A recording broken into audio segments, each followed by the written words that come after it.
Hey everybody, we're back again. This is mod number 2 day.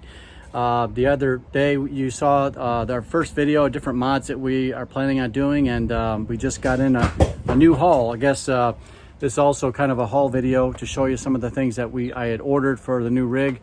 If you're not familiar, we have the Grand Design Solitude 2021. It's the 380 FLR, the residential unit. And so I just want to show you real quick some of the things that just came in, and I'm going to be putting them on here in just a few minutes, and we're going to show you those as well.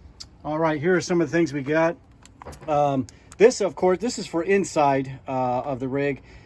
This is Maguire's, or my wife and I, we lived in Ireland for many years, and we actually would pronounce that McGeary's. And but this is vinyl and rubber protectant. To protect against the UV damage. You see right there, UV damage. If you've been in RVing or you own an RV for any length of time, you know that the sun really wreaks havoc on the furniture inside. And so we're trying, since we have this RV from brand new, we want to try and protect it as much as possible. We actually met some people not long ago that said they've had their RV for several years and it still looks new. So they didn't say they use this, but I've heard a lot of good things about this Maguire's or McGeary's vinyl and rubber protectant. So we're going to put that on in just a few minutes, and you can watch. That's pretty simple, really. This is a protectant, kind of a bug protectant that we would put on the water heater vents as well as the furnace vents. So we're going to put that on in just a minute. I have something to share about this as well. This is actually the wrong one, but I'm going to show you. Maybe I can save a little bit of headache for you. These, of course, are the same things as those, but I had to buy it separately. I'll explain that in a few minutes. I bought this fifth wheel lube plate to go on the fifth wheel. This will go, of course, right underneath. I'll show you here real quick. Our fifth wheel's right here. I got to take this lock off, of course, and then this just sits right up underneath. And then when you hook up to it, this plate will make it nice and smooth to be able to slide on there. We actually had that on our last two fifth wheels, and I noticed this didn't have it on there, so I bought this. And then this box right here, if I can get it open. These are the different mounts for our cameras. There are blink cameras. I talked to you about that before. I like these cameras, but I don't like the mounts that they have. These mounts are very restrictive. You can't go different angles, and so these are more of a full motion. I haven't opened them up yet. I haven't checked them out, but it looks like that you can get a lot more range out of these, and so we're going to put those up. So we're going to show you that as well. Also, I have my ladder out here. This is a 12.5 foot ladder. The name on it is U-Van, and here's some of the specs about it right here. Hope it comes in for you there. Some of the specs, so you'll know about it.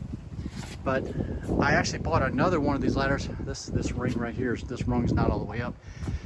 I bought another one of these ladders at Harbor Freight. It's kind of a funny story. If you go to Harbor Freight and you look for this ladder, it'll tell you it's a 14-foot ladder. And then when you go and open it up like this, like I did when I brought it home, I actually found out it was only 10 foot 7 inches. I took it back to the store and they didn't understand what it was, why it was like that.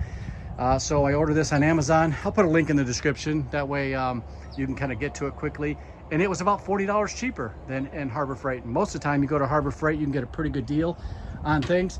And that's what I was trying to do, but it kind of came back and bit me because of that. So, but I'll put a link in the description so you'll be able to find that ladder quickly. But let me show you this water heater guard for the RV, and take you around here to the utility side of the RV. Now, this is a 12-gallon Suburban water heater, and because of that, this won't fit. This, you can see, this is not, if I took it all the way to the edge here, it's way short from covering up this grate right here from bugs or bees or anything building a nest in there.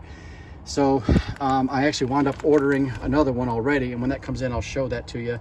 But this is the wrong size, so this is going to actually go back, and that's why I actually ordered these little circle ones separately, and the circle ones go down here on this here for the furnace. But if you have a newer unit and you have a 12 gallon or 14 gallon, I think maybe even 10 gallon, I'm not sure, but I know for sure a 12 and 14 gallon water heater, that it's a Suburban brand, you will need to get a bigger one of these, not this one here. And I could not find it sold together with these little circle ones. They're all being sold separately, so you pay a little bit more, but you get the right piece, and you don't have to worry about it after that. But I'm not even going to open this. I'm going to wind up returning this. I have the new bigger grate coming very, very soon here, I think in the next couple days, and I'll do a video when I put that on.